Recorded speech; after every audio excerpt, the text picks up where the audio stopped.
যদি একটা বিমান টেক অফ করার পর হঠাৎ মাঝ আকাশ থেকে গায়েব হয়ে যায় এবং ৩৭ বছর পর যদি আবারও সেই বিমানটি কোন এক এয়ারপোর্টে ল্যান্ড করতে দেখা যায়, ঘটনাটি হয়তো আপনার বিশ্বাস নাও হতে পারে, কিন্তু ফ্লাইট 914 এর সাথে ঠিক এমনটাই ঘটেছিল। এটি কোনো সাধারণ ঘটনা নয়, বরং এমন একটা ঘটনা যা সমগ্র বিশ্বকে হতবাক করেছিল। আমরা কথা বলছি Douglas DC-4 pan American flight 914 এর, যা 2 জুলাই 1955 সালে নিউ ইয়র্ক থেকে মায়ামির উদ্দেশ্যে রওনা হয়েছিল, কিন্তু কখনো সেটি তার গন্তব্যে পৌঁছায়নি। সকাল তখন 7টা। নিউ ইয়র্কের লাগুয়ার্ডিয়া বিমানবন্দরে আস্তে আস্তে ভিড় জমতে শুরু করেছিল। যাত্রীরা বোর্ডিং করতে ব্যস্ত ছিল। কেউ কেউ বোর্ডিং এর পর বিমানে ওঠার প্রস্তুতি নিচ্ছিলেন, আবার কেউ কেউ বাইরে দাঁড়িয়ে কথাবার্তা বলছিলেন। ফ্লাইটটিতে মোট 57 জন যাত্রী এবং 4 জন ক্রু সদস্য ছিলেন এবং সবকিছু স্বাভাবিক ছিল। বিমানটি ক্যাপ্টেন CG টেইলর চালাবেন এবং তিনি তার আসনে বসে সবকিছু পরীক্ষা করছিলেন। এটি একটি সংক্ষিপ্ত এবং স্বাভাবিক ফ্লাইট ছিল, যার গন্তব্য ছিল ফ্লোরিডার মায়ামি, আর সেটি মাত্র 3 ঘন্টার মধ্যে সেখানে পৌঁছানোর কথা ছিল। আবহাওয়া পরিষ্কার ছিল, বিমানে কোথাও কোনো সমস্যা ছিল না এবং সবকিছু নিয়ন্ত্রণে ছিল। ফ্লাইটটি সকাল ঠিক 9:55 উড্ডয়ন করে এবং কয়েক মিনিটের মধ্যেই এটি নিউ ইয়র্কের উঁচু ভবনগুলোকে পেছনে ফেলে আটলান্টিক মহাসাগরের উপরে পৌঁছে যায়। যাত্রীদের মুখে প্রশান্তি ছিল। কেউ জানালা দিয়ে বাইরে তাকিয়েছিল, কেউ খবরের কাগজ পড়ছিল, আবার কেউ কেউ মায়ামি পৌঁছানোর আনন্দে কথা বলছিল।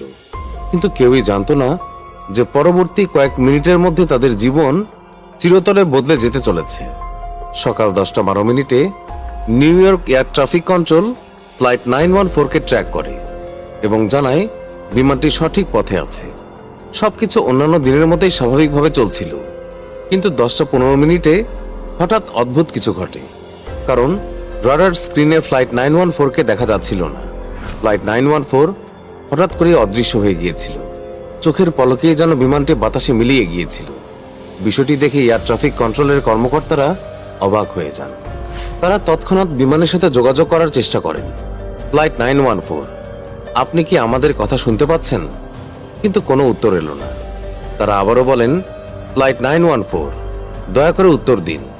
কিন্তু আবার কোনো উত্তর পাওয়া যায় না। এরপর তারা লাগাতার চেষ্টা করতে থাকেন, কিন্তু ফ্লাইট 914 থেকে কোনো উত্তরই পাওয়া যায়নি। এরপর নিউ ইয়র্ক এয়ার ট্রাফিক কন্ট্রোলে হট্টগোল শুরু হয়ে যায়। এয়ার ট্রাফিক কন্ট্রোলের কর্মকর্তারা ভেবেছিলেন হয়তো কোনো কারিগরি ত্রুটি হবে, কিন্তু যখন তারা অন্যান্য ফ্লাইটগুলোকে ট্র্যাক করে তখন সবকিছু স্বাভাবিক ছিল। শুধুমাত্র ফ্লাইট 914 গায়েব ছিল। মায়ামি এয়ার ট্রাফিক কন্ট্রোলকে তাৎক্ষণিকভাবে অবহিত করা হয় এবং বলা হয় যে ফ্লাইট 914 হঠাৎ রাডার থেকে অদৃশ্য হয়ে গেছে। এতক্ষণে বিমানটি তার গন্তব্যে পৌঁছে যাওয়ার কথা ছিল, কিন্তু পৌঁছায়নি। এর পরপরই তৎক্ষণাৎ অনুসন্ধান অভিযান শুরু হয়।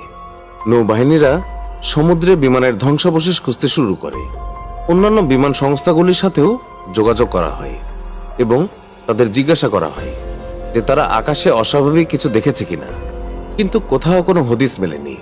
অনেক খোঁজাখুঁজি করেও যখন কোনো হদিস পাওয়া যায় না, তখন প্যান আমেরিকান এয়ারলাইন্স একটি বিবৃতি জারি করে যে ফ্লাইট 914 57 জন যাত্রী আর 4 জন ক্রু সদস্য নিয়ে রহস্যজনকভাবে নিখোঁজ হয়ে গেছে। আমরা সম্ভাব্য সকল জায়গায় অনুসন্ধান করেছি, কিন্তু কোনো ধ্বংসাবশেষ পাইনি।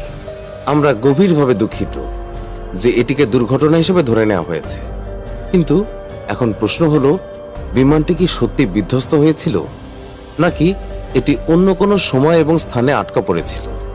এই প্রশ্নটি এখন সবার মনেই ছিল, কিন্তু কারো কাছেই কোনো উত্তর ছিল না। এইভাবে অনেক বছর কেটে যায়, কিন্তু তারপর প্রায় 37 বছর পর 1992 সালে এমন একটি ঘটনা ঘটে যা কেউই বিশ্বাস করতে পারছিল না। 1955 সালে নিখোঁজ হওয়া ফ্লাইট 914 এর কথা মানুষ প্রায় ভুলে গিয়েছিল। এটিকে একটি মর্মান্তিক দুর্ঘটনা হিসেবে ধরে নেওয়া হয়েছিল। যাত্রীদের মৃত ঘোষণা করা হয়েছিল। কেউ আর এখন এই ফ্লাইটটি নিয়ে কথা বলতো না। কিন্তু 37 বছর পর 21শে সেপ্টেম্বর 1992 সালে ভেনেজুয়েলার কারাকাস বিমানবন্দরে এমন কিছু ঘটে যা সেখানে উপস্থিত সকলকে হতবাক করে দেয়। কারাকাস বিমানবন্দরের এয়ার ট্রাফিক কন্ট্রোল প্রতিদিনের মতোই ব্যস্ত ছিল। প্রতিটি ফ্লাইট পর্যবেক্ষণ করা হচ্ছিল এবং সব কিছু স্বাভাবিক ছিল। কিন্তু একটু পর হঠাৎ